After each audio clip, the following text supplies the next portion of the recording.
अस्सलाम वालेकुम दोस्तों, मैं हूं शाहिद हुसैन जोया। कैसे हैं आप? उम्मीद करता हूं आप सब खैरियत से होंगे। दोस्तों, मेरी वीडियोस जो हैं दोस्तों ने लाइक की हैं, पसंद की हैं, शेयर की हैं। जिन दोस्तों ने उनका मैं सबसे पहले शुक्रिया अदा करना चाहता हूं। दूसरी बात मैं ये कहना चाहता हूं, जो लोग पहली मरतबा मेरी वीडियो देख रहे हैं या मेरे चैनल पर नए आए हैं, उनके लिए मेरी एक रिक्वेस्ट है कि वीडियोज़ को शेयर कीजिएगा, लाइक कीजिएगा, कॉमेंट कीजिएगा। हो सकता है ये वीडियो आपको अच्छी ना लगे, हो सकता है ये वीडियो आपको फ़ायदा ना दे सके, हो सकता है इसमें जो बिजनेस आइडिया बताया गया है वो आपके लिए सुइटेबल ना हो, लेकिन यह भी हो सकता है कि ये वीडियो किसी और के लिए फायदेमंद साबित हो। कोई और बंदा इस इंफॉर्मेशन का मतलाशी हो और उसको ये इंफॉर्मेशन आपके शेयर करने से मिल जाए, तो इस नेक काम में हम दोनों हिस्सेदार बन जाएंगे। दोस्तों, इस वीडियो में जो मैं टॉपिक डिस्कस करने जा रहा हूं बेसिकली वो है कि बाटा की जो फ्रेंचाइज है वो कैसे हासिल की जाती है। मैं इस वीडियो में बाटा को प्रमोट नहीं कर रहा या बाटा का जो है ना, मैं यानी कोई वो नहीं हूँ, यानी इश्तिहार नहीं चला रहा हूँ या मैं उनकी कोई तारीफ नहीं कर रहा हूँ। ये एक इन्फॉर्मेशन है। बहुत सारे दोस्त जो हैं मुझसे पूछते हैं कि यार शूज़ फ्रेंचाइज कैसे हासिल की जा सकती है। तो दोस्तों, ये उसके लिए मैं आपको जो ना ये वीडियो बनाने जा रहा हूँ, ये उसका आइडिया आपको देने जा रहा हूँ कि ये कैसे हो सकता है। अगर बाटा की चीज़ें ऐसे हैं तो मेरा ख्याल है कि दूसरी जो कंपनीज हैं वो भी इससे मिलता जुलता प्रोसीजर ही होगा। वो बहुत सारी सर्विस हो सकती है, बहुत जान हो सकती है, और जितने भी ब्रांड्स हैं, मैं बहुत ज़्यादा ब्रांड्स नहीं जानता, मुझे नहीं इलम के कौन कौन से ब्रांड्स हैं। तो दोस्तों, शुरू करते हैं। इस वीडियो को हम 4 हिस्सों में तकसीम करेंगे। नंबर 1, लोकेशन कैसे तलाश की जाती है।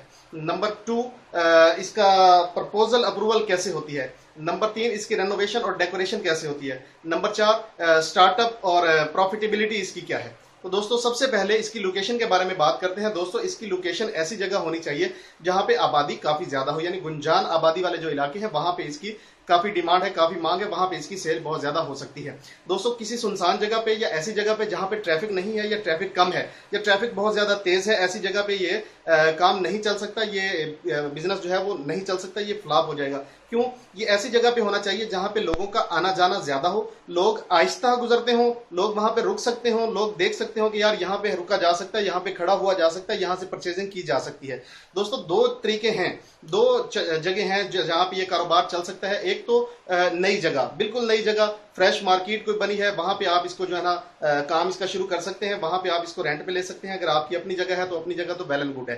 दोस्तों, नई जगह पे एक बेनिफिट होता है कि वहां पे किराया कम होता है, किराया बहुत ज्यादा नहीं होता, क्योंकि वो एस्टेब्लिश हो नहीं चुकी होती, हो रही होती है मार्केट, तो वहां पे अमूमन किराए जो है वो कम होते हैं। दोस्तों, किराए का एक चीज आपको मैं बताता चलूं कि आपने जो अपनी शॉप बनानी है, जो ये शॉप लेनी है, फ्रेंचाइजी बनानी है, उसका किराया जो है वो फिजिबल होना चाहिए, क्योंकि वो आपके प्रॉफिट में से जाएगा। दोस्तों, कितना किराया होना चाहिए? दोस्तों, आपका जितना साल का एक बिजनेस है, साल का जो टर्नओवर है, टोटल बिजनेस है, उसका 10% से नीचे होना चाहिए। ये किसी भी सूरत 10 को टच ना करे तो आप प्रॉफिट बहुत अच्छा अर्न कर सकते हैं। अगर ये 10 या 10 प्लस चला जाता है तो ये आपका प्रॉफिट उतने ही परसेंट कम होता चला जाता है। अमूमन 8% द बेस्ट किराया शुमार किया जाता है। माना जाता है कि 8% का जो किराया है ये जबरदस्त किराया है। तो दोस्तों, आपने एक चीज जहन में रखनी है कि आपने ऐसी जगह पे शॉप लेनी है या फ्रेंचाइज लेनी है या बनानी है जहां पे ऑलरेडी कुछ ब्रांड्स काम कर रहे हो। लाजमी नहीं कि वो जूतों के ब्रांड्स ही हो, जूतों के ब्रांड्स भी हो सकते हैं, कपड़े के ब्रांड्स हो सकते हैं, खाने पीने की चीजों के ब्रांड्स हो सकते हैं। दोस्तों, वहां पे बैंक हो सकता है, यानी एक मसरूफ शाहरा, जो मसरूफ जगह जो है ना वो होनी चाहिए, जहां लोगों की आमदोरफ्त ज्यादा हो, चहल पहल ज्यादा हो। एस्टिमेट ये करना है आपने कि आपकी शॉप की डेली सेल 50 से 70 हजार रुपया होनी चाहिए। इससे कम होगी तो आप लॉस की तरफ हैं, इससे ज्यादा होगी तो आप प्रॉफिट की तरफ है, बहुत ज्यादा प्रॉफिट की तरफ है। समटाइम ऐसा होता है कि आपकी सोच से ज्यादा सेल होना शुरू हो जाती है या सेल हो जाती है। खास तौर पे कुछ मौके ऐसे होते हैं, जैसे ईद का मौका है, बकरा ईद का मौका है, शादियों का सीजन है, जैसे या ये जो या मौसम चेंज हो रहा होता है, सर्दियों से गर्मियों में और गर्मियों में सर्दियों में कन्वर्ट हो रहे होते हैं, तो ये वो टाइम होता है जहां पीक होती है सेल की। बहुत ज्यादा सेल इस वक्त पे हो रही होती है और बहुत ज्यादा प्रॉफिट लोग अर्न कर रहे होते हैं। एस्टिमेट आप कैसे ले सकते हैं? आपको कैसे पता चलेगा कि यार यहाँ पे सेल कितनी है? तो दोस्तों, इस पे सेल की जो पोजीशन है, जो सूरत हाल है, वो आप जो ऑलरेडी काम कर रहे हैं ब्रांड्स किसी और कंपनी के साथ कर रहे हैं, आप उनसे मिल सकते हैं, उनके मालिकान से मिल सकते हैं, एरिया मैनेजर से मिल सकते हैं, उनके डिस्कशन कर सकते हैं, उनसे राय ले सकते हैं आप उनके साथ, यानी उनका पिछले सालों का ट्रैक रिकॉर्ड उठा के देख सकते हैं कि यार पिछले साल इनका टर्नओवर क्या था, उससे पिछले साल क्या था, उससे पिछले साल क्या था। तो दोस्तों, उससे आपको अंदाजा हो जाएगा कि ये जो एरिया है, जिस जगह पे आप शॉप बनाना चाह रहे हैं, ये यहाँ पे सेल की यानी रुझान कैसा है। तो दोस्तों, अमूमन ये है कि 2 करोड़ रुपए प्लस माइनस का बिजनेस एक अच्छा बिजनेस माना जाता है। वैसे तो 4 करोड़ 5 करोड़ रुपए तक शॉप्स बिजनेस कर जाती हैं साल में। लेकिन ये डिपेंड करता है कि आपका इलाका कैसा है, आप जो है काम को कैसे कर रहे हैं, कैसे चला रहे हैं। तो ये बहुत सारी चीजें जो है ना डिपेंड करती हैं बिजनेस रन करने के लिए। तो दोस्तों इस वीडियो में मैं आपको एक चीज जो है ना वेरी क्लियर बता चुका हूं कि ये सेगमेंट वाइज हम चलेंगे इसमें। अगर इस सेगमेंट में कोई चीज रह गई हो जो मैं कवर ना कर सका हूं या मैं आप दोस्तों को ना बता सका हूं, तो दोस्तों आप कमेंट कर सकते हैं, आप मुझसे पूछ सकते हैं। इंशाल्लाह मैं कोशिश करूंगा कि आपके हर सवाल का जवाब भरपूर तरीके से दूं। दूसरा जो सेगमेंट है उसको स्टार्ट करते हैं, वो है आपका प्रपोजल अप्रूवल। दोस्तों एक चीज ध्यान में रखिएगा कि आपकी जो शॉप है वो 5 से 8 किलोमीटर का जो रेडियस एरिया है उसमें कोई और बाटा की शॉप नहीं होनी चाहिए, अदरवाइज आपका जो प्रपोजल है वो रिजेक्ट हो जाएगा। दोस्तों प्रपोजल कैसे बनेगा, कैसे जाएगा, इसके लिए मैं आपको बताता चलूं कि आप हेड ऑफिस है बाटा का लाहौर के अंदर, अगर दोस्त कोई मुल्तान से लाहौर जाते हैं तो मुल्तान लाहौर रोड पे लाहौर से 15 किलोमीटर पहले सुंदर अड्डा से थोड़ा सा आगे लेफ्ट हैंड पे बाटा स्टॉप है, वहां पे बाटा की फैक्ट्री है, हेड ऑफिस है वहां पे मेरी इतलात के मुताबिक। तो दोस्तों वहां का नंबर है 04211104405। आप इस नंबर पे कॉल करेंगे, ये हेड ऑफिस का नंबर है। वहां जो भी ऑपरेटर आपकी कॉल अटेंड करता है आप उसे कहें कि जी रिटेलर डिपार्टमेंट के अंदर आपकी जो है ना कॉल को शिफ्ट कर दिया जाए, क्या आप जो है ना एरिया मैनेजर का नंबर लेना चाहते हैं, वहां से आप एक एजेंसी खरीदना चाहते हैं, आपका वहां पे नंबर ट्रांसफर कर दिया जाएगा। आप जिस शहर से भी बिलोंग करते हैं, जिस भी शहर से बिलोंग करते हैं, आप वहां बताएं कि मैं फलां शहर से बिलोंग करता हूं और मुझे बाटा के एरिया मैनेजर का नंबर रिक्वायर्ड है। आपको वो नंबर मिल जाएगा, आप बाटा के एरिया मैनेजर को कॉल करें, उसके साथ एक मीटिंग का वक्त बनाएं। उन्हें बिजनेस चाहिए होता है, अगर आप अच्छा एक उनको लगता है कि यार आप बिजनेस करना चाहते हैं, वाकई आप संजीदा हैं, वो आपसे मिलेंगे, आपकी रहनुमाई करेंगे और इंशाल्लाह आपको एक अच्छा प्रपोजल बना के देंगे। अगर आपकी लोकेशन फर्ज करें उन्हें पसंद नहीं आती या उसमें कोई ऐसी तकनीकी खराबी है जिसकी वजह से वो समझते हैं कि यहाँ पे बिजनेस नहीं हो सकता या कंपनी पॉलिसी के अगेंस्ट है, तो आपको लोकेशन चेंज करने का मशवरा भी दे सकते हैं और आपको करना चाहिए, क्योंकि वो इस काम में एक्सपर्ट है। उनका काम ही यही है कि वो लोगों की हेल्प करते हैं, उन्हें बिजनेस चाहिए होता है, लेकिन साथ में आपका बिजनेस बढ़ाना भी होता है। अगर बिजनेस एक फ्रेंचाइज या एक एजेंसी फ्लॉप हो जाती है तो वो सिर्फ आप फ्लॉप नहीं हुए, वो एरिया सेल्स मैनेजर जो है वो भी फ्लॉप हुआ, उसकी भी रेप्यूट पे एक दाग लगता है। लिहाजा वो अपनी तरफ से पूरी कोशिश करते हैं कि आपको बेस्ट की तरफ लेके जाएं, अच्छी लोकेशन और अच्छी सलाह मशवरा जो है ना वो आप दोस्तों को दें। तो दोस्तों आप उसके साथ मीटिंग फिक्स करें, उसके बाद आप उसकी लोकेशन जो है वो उसको चेक करवाएं। अगर आपको लोकेशन उनको पसंद नहीं आती, वो समझते हैं कि लोकेशन चेंज करनी है, आप जरूर उसको चेंज करें। आपको लोकेशन कैसी चाहिए? 30 फुट जो है ना वो आपको अपनी शॉप का फ्रंट चाहिए। दोस्तों कितना? 30 फीट चाहिए। ये बेहतरीन डिस्प्ले के लिए बेहतरीन यानी एक चॉइस है। 30 फीट की पॉलिसी भी यही कहती है कि 30 फीट होना चाहिए, लेकिन मैंने खुद देखा है, ये मेरी ऑब्जर्वेशन है कि कुछ लोगों ने 20 फीट पे डिस्प्ले दिया हुआ है, कुछ ने 25 फुट पे भी दिया हुआ है। ये डिपेंड करता है कि अगर आपको लोकेशन नहीं मिल रही, बामने मजबूरी 25 और 20 भी किया जा सकता है, लेकिन प्रेफरेंस 30 को ही देनी चाहिए। आपने 30 को ही प्रेफरेंस देनी है, 30 को ही आगे लेके चलना है कि 30 फुट आपका फ्रंट होना चाहिए। आपका टोटल जो कवर्ड एरिया है वो 2500 स्क्वायर फीट होना चाहिए। 2500 स्क्वायर फीट अगर कैलकुलेशन की जाए तो मेरा ख्याल है 9 मरले बनते हैं। 9 मरले की जगह आपको रिक्वायर्ड है, जिसमें आप दो चीजें बनाएंगे। एक तो आप अपना स्टोर बनाएंगे जिसके अंदर आपने ये चीजें रखनी है, और दूसरा सेलिंग एरिया जो है वो आप बनाएंगे। तो दोस्तों 2500 स्क्वायर फीट आपके पास जगह होनी चाहिए। अगर ये आपके पास ग्राउंड फ्लोर पे अवेलेबल नहीं है तो आप फर्स्ट फ्लोर और ग्राउंड फ्लोर मिला के भी इतनी कर सकते हैं।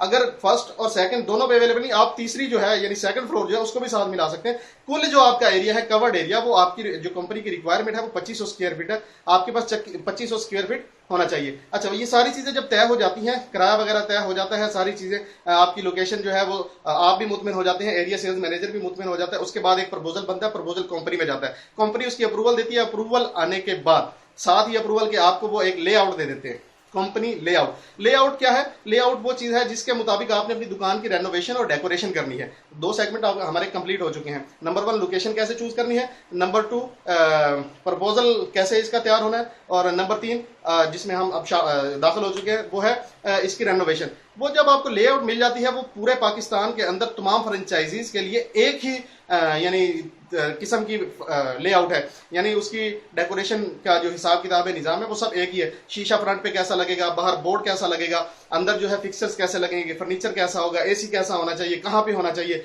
आपका जो अंदर स्टोर है उसके रैक कैसे होने चाहिए, वगैरह वगैरह सो ऑन। दोस्तों ये सारी चीजें जो है ना वो कंपनी लेआउट देती है, आपने उस लेआउट के मुताबिक ही डेकोरेट करना है, और ये पैसा आपने अपनी जेब से लगाना है, ये कंपनी ने आपको नहीं देना। ये पॉलिसी नहीं है कि कंपनी आपको डेकोरेशन या रेनोवेशन करवा के देगी।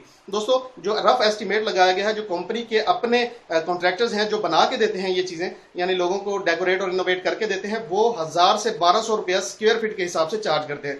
लेकिन काफी सारे फ्रेंचाइजीज ये कहते हैं कि जी हमें महंगा पड़ रहा है, हम अपने कॉन्ट्रैक्टर से करवाएंगे। अगर आप अपने कॉन्ट्रैक्टर से करवाते हैं वेल एंड गुड, लेकिन लेआउट वैसी ही होनी चाहिए जो डिजाइन कंपनी ने आपको प्रोवाइड किया है। दोस्तों बहुत सारे लोग जो है ना वो निगोशिएट करने में कामयाब हो जाते हैं, कोई 800 रुपया स्क्वायर फीट, 850 या 900 रुपया स्क्वायर फीट के हिसाब से अपनी जो है दुकान को रेनोवेट करवा लेता है। इसमें लाइटिंग का खास इंतजाम ख्याल रखा जाता है, फ्रंट शीशे का ख्याल रखा जाता है, अंदर जो फिक्सर्स होते हैं उसका ख्याल रखा जाता है, फर्नीचर का ख्याल रखा जाता है, जो रैक्स होते हैं जिनके ऊपर आपने शूज अपने रखने हैं रैंकिंग के हिसाब से, नंबर के हिसाब से, यानी जो है ना वो यानी सारी चीजें उस लेआउट के मुताबिक तैयार हो जाती हैं। दोस्तों मैंने आपको आइडिया दे दिया है कि आपकी 2500 स्क्वायर फीट है, उसमें से अगर फर्ज करें 1500 स्क्वायर फीट आप सेलिंग एरिया बनाते हैं, उसको आपने रेनोवेट करना है, तो 1500 को जरब दे लें आप 800, 850, 900 रुपए से, ये आपका डेकोरेशन के ऊपर खर्चा आ जाएगा। ये आपने करना, ये आपकी अपनी प्रॉपर्टी पे खर्च हुआ, ये कंपनी की यानी कंपनी के उसमें नहीं है कि कंपनी आपको ये कोई वापस नहीं देगी, ये आपका अपना ही है, खा आपकी जगह किराए की है, खा आपकी अपनी जगह है। तो दोस्तों ये खर्चा आपने खुद करना है। आपका पहला खर्चा जो स्टार्ट हुआ है वो एक तो किराया है जो कि आपने अपनी इनकम में से ही निकालना है, जाहिर है उसको तो आप खर्चे में काउंट ही ना करें।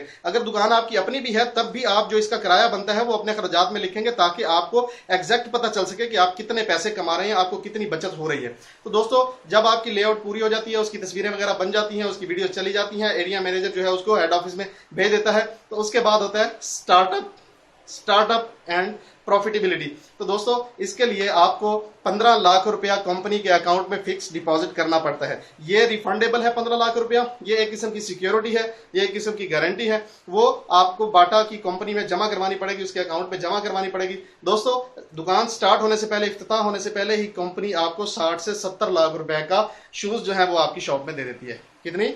60 से 70 लाख रुपए की। वो 15 लाख को आप भूल जाएं, वो 15 लाख रुपए आपका सिक्योरिटी डिपॉजिट है। अल्लाह ना करे आप साल बाद, 2 साल बाद, 3 साल, 4-5 साल बाद जब भी आप बिजनेस खत्म करना चाहते हैं या शिफ्ट करना चाहते हैं या आप जो है किसी और कंपनी की तरफ जाना चाहते हैं, या आप समझते हैं कि जी मैंने फ्रेंचाइजी नहीं रहना, मैंने जो है ना ओपन काम करना है, मुख्तलिफ दुकानों से और मुख्तलिफ कंपनी से माल लेकर, आप समझते हैं कि अब ये एग्रीमेंट खत्म हो जाना चाहिए, तो आप वो वापस ले सकते हैं। लेकिन जो 60 से 70 लाख रुपए का मटीरियल, जो शूज आपके गोडाउन में, आपके स्टोर पे, आपकी शॉप पे आ चुके हैं, वो कंपनी का स्टॉक है, वो स्टॉक आपका नहीं है। आपका वो फिक्स डिपॉजिट है। आपके 2 खर्चे मेजर हुए, 3 सॉरी, पहला किराए का जो आपने अपनी जगह का किराया पे करना है, नंबर 2 आपकी रेनोवेशन का, और नंबर 3 आपने सिक्योरिटी डिपॉजिट जमा करवा दिया। 60 से 70 लाख रुपए का स्टॉक आपके पास आ गया, आपने उस पर सेल शुरू कर देनी है। कोई भी पेयर डिफेक्टेड निकल आता है या क्लेम आ जाता है, वो आपकी हेडेक नहीं है, वो कंपनी जो है उसको रिप्लेसमेंट देगी या क्लेम देगी, उसको आपने उसका क्लेम नहीं देना है। दोस्तों आपको कंपनी क्या देगी? आपको कंपनी देगी 24%, टोटल सेल पे 24% देगी। दोस्तों 24% में से आपके कुछ अखराजात हैं, जैसे कि मैं पहले बता चुका हूं, किराया, नंबर 2 बिजली का बिल, नंबर 3 स्टाफ की तनख्वाहें। दोस्तों ये 3 चीजें आपने अपने इस 24% में से निकालनी है। फिर ये कंपनी जो है रजिस्टर्ड कंपनी है, पाकिस्तान स्टॉक एक्सचेंज के साथ लिंक्ड है, तो इसको ऑडिट करवाना होता है, ऑडिट में इसको इनकम टैक्स भी देना होता है। तो दोस्तों 24% में से तकरीबन 2% जो है वो आपका इनकम टैक्स की मद में कट जाएगा, आपको साफी मिलेगा 22%। अगर 8% आपका किराया है तो 22 में से 8 निकाल दें तो बाकी आपका प्रॉफिट है। उस प्रॉफिट में से 4% आप सैलरीज का निकाल दें, बिजली का बिल वगैरह निकाल दें, मेंटेनेंस वगैरह निकाल दें, तो आपको साफी कितना बचेगा? तकरीबन 10%। 10% बच सकता है, 11 बच सकता है, 9 बच सकता है, 9.5 बच सकता है। ये आपकी परसेंटेज है, महाना भी इसको लगा लें या सालाना भी इसको लगा लें। दोस्तों अगर 2 करोड़ रुपए का बिजनेस है और 10% आपको बच रहा है तो इसका मतलब है 20 लाख रुपया सालाना आपको बच रहा है। 20 लाख रुपए का मतलब है 1.5 लाख रुपया महाना आपको बच रहा है। इन्वेस्टमेंट कितनी है? 15 लाख डिपॉजिट, रेनोवेशन और किराया। किराया तो आप जाहिर है वो 10% जब कमाना शुरू कर देते हैं तो उसके अंदर से ही आपने निकालना। 2 ही मेजर आपकी इन्वेस्टमेंट्स हैं। दोस्तों शुरुआत में जब शुरू होता है काम तो हो सकता है कि आपकी सेल इतनी ज्यादा ना हो, कम हो, लेकिन जैसे जैसे वक्त गुजरेगा लोगों को पता लगेगा, रुझान बढ़ेगा। बाटा के अपने कस्टमर्स है मार्केट में, जाहिर है इसके लिए मार्केटिंग तो नहीं करनी पड़ती, मार्केटिंग तो बाटा खुद कर रहा है, टीवी पे एड्स दे रहा है, आपसे तो पैसे नहीं ले रहा। और आपने देखा ही होगा कि वो कितने महंगे महंगे एड्स देता है और कितने लंबे और कितने ज्यादा एड्स देता है। तो दोस्तों वो सारी मार्केटिंग जो है या लोगों को आपकी तरफ लेके आना, वो बाटा का काम है। ईद है, बकरा ईद है, सेल ऑफर है, वगैरह वगैरह, ये जो चीजें चलती हैं इस पे एक अलग से प्रॉफिट होता है, इस पे एक अलग से रश होता है। तो दोस्तों ये काम मेरे ख्याल में प्रॉफिटेबल काम है। मैं आपको एक बात फिर टू बी ऑनेस्ट और वेरी क्लियर बता दूं, ये मैं बाटा की एडवर्टीजमेंट नहीं कर रहा, ये कोई भी कंपनी हो सकती है। आप सर्विस को ले लें, बाटा को ना ले, सर्विस को ले लें, बाकी जो उनके आगे ब्रांड्स हैं जैसे बोरजान वगैरह, फला फला फला फला, आप कोई भी ले सकते हैं। मैंने आपको एक आइडिया दिया है कि ये बिजनेस कैसे होता है, इस पे इन्वेस्टमेंट कितनी होती है, इस पे प्रॉफिट की रेशो कितनी होती है। हो सकता है कोई चीजें मुझे समझने में गलती लगी और मैंने आपको गलत बता दी हो सकता है कि मेरे बोलने में कोई गलती होगी, आपको समझ ना आई हो इस चीज की। यह भी हो सकता है कि आपको समझने में कोई गलती होगी। दोस्तों नंबर मैंने इस वीडियो में बता दिया है, अगर कोई लोग वाकई संजीदा हैं तो आप वहां से राब्ता करके एरिया सेल्स मैनेजर का नंबर ले सकते हैं, उससे मुकम्मल डिटेल ले सकते हैं, आप उससे बातचीत कर सकते हैं और काम कर सकते हैं। दोस्तों वीडियो अगर अच्छी लगे लाइक शेयर जरूर कीजिएगा, दुआ में याद रखिएगा। शाहिद हुसैन जोया, अल्लाह हाफिज, पाकिस्तान जिंदाबाद।